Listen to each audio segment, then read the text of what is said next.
नमस्कार। नाद ब्रह्मा मुपास्महे। जय संगीत। संगीत साधना और संगीत उपासना के तहत हम जो सांगीतिक प्रयास कर रहे हैं, आप सभी भी उससे अवगत होंगे और संगीत के मैं दर्शन स्वरूप करना चाहूँगा, आप भी उससे लाभान्वित हो। आज के लिए बड़ा ही एक अहम विषय है, एक राग से अनेक राग। हमारा शास्त्रीय संगीत उपज से भरपूर है। एक राग से अनेक राग किस तरह बनते हैं और हम किस राग के आधार पर इसको सीखेंगे या जानेंगे, इससे हम अवगत होंगे। तो फर्स्ट ऑफ ऑल मैं शुरू करता हूँ। राग भैरव का हम यहाँ पे आधार लेंगे और पूरा स्वरूप हम जानेंगे। तो जानते हैं सबसे पहले, अगर राग भैरव है तो राग भैरव के हम आरोह अवरोह वादी और संवादी को जानेंगे। तो हम जानते हैं सबसे पहले राग भैरव, ये रहा हमारा राग भैरव। तो राग भैरव के आरोह में 7 और अवरोह में 7 स्वर होने से इस राग की जाति संपूर्ण बनती है। राग भैरव में जो ऋषभ है वो कोमल प्रयुक्त हुआ है और देवत कोमल प्रयुक्त हुआ है। ठीक इसी प्रकार इसके अवरोह में है, अर्थात किसी भी प्रकार का बदलाव नहीं है और ये एक शुद्ध राग है। इस राग का वादी स्वर धेवत और संवादी स्वर ऋषभ है, अर्थात इस राग को हम उत्तरांग प्रधान राग भी कहेंगे।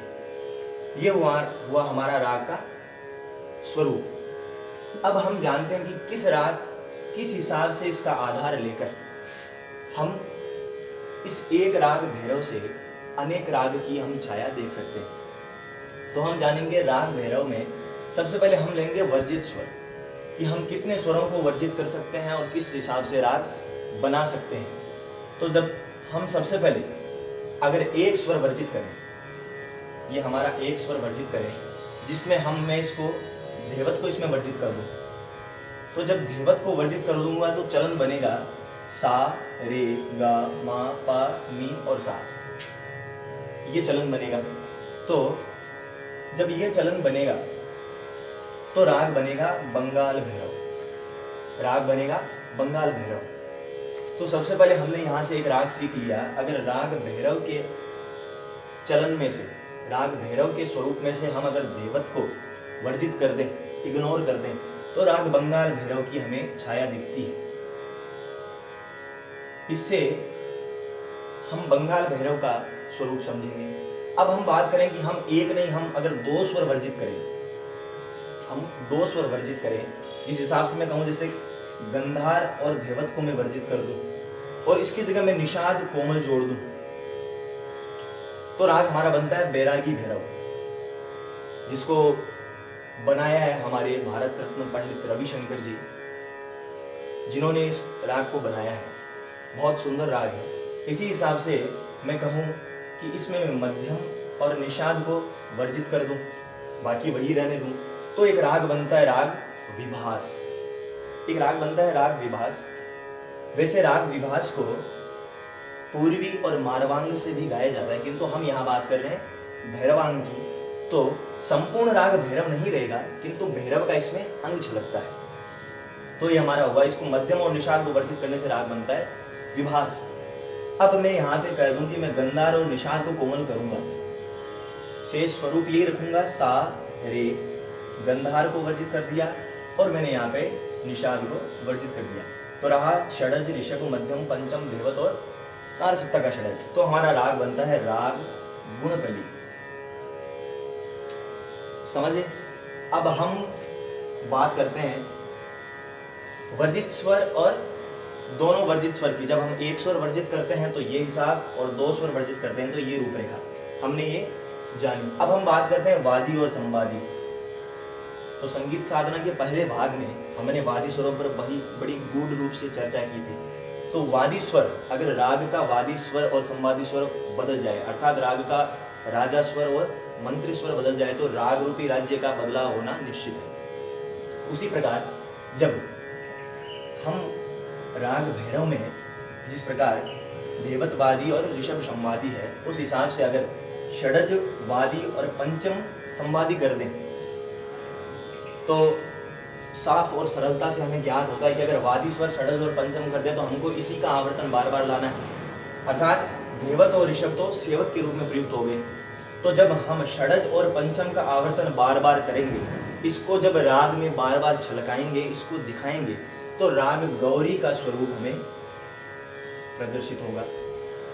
फिर इसके बाद में हमको राग गौरी का स्वरूप प्रदर्शित होगा। तो हम ज्यादा फिर इंपॉर्टेंस किसको देंगे? राग गौरी को। तो हमने राग गौरी के बारे में जाना।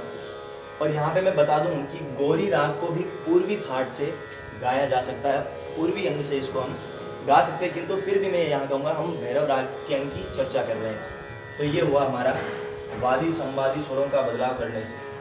अब हम जानेंगे कि अगर इस राग में कहीं विशिष्ट स्वर संगति का दर्शाव हो, तो जब हम विशिष्ट स्वर संगति की बात करें तो राग भैरव में ऐसी स्वर संगति जो कि लगती ना हो, इसमें कभी दिखती ना हो, अर्थात इस राग में वो, इस भैरव राग में वो प्रयुक्त ही ना होती हो, तो हम उसे विशिष्ट स्वर संगति कहेंगे, जिसमें हम तीव्र मान, पंचम, धेवत, निषाद, धेवत और पंचम, अर्थात मापा धनी धपा मध्यम शुद्ध गंधार ब्रैकेट में मध्यम, जैसे हमने कल पढ़ा था कि खटका या मुर्की जानने के लिए हमको ब्रैकेट संभालना पड़ता है, तो हमने ये लगाया ब्रैकेट। इसके बाद में हम ऋषभ और षडज, अर्थात तीव्र मध्यम कोमल धेवत, कोमल निषाद और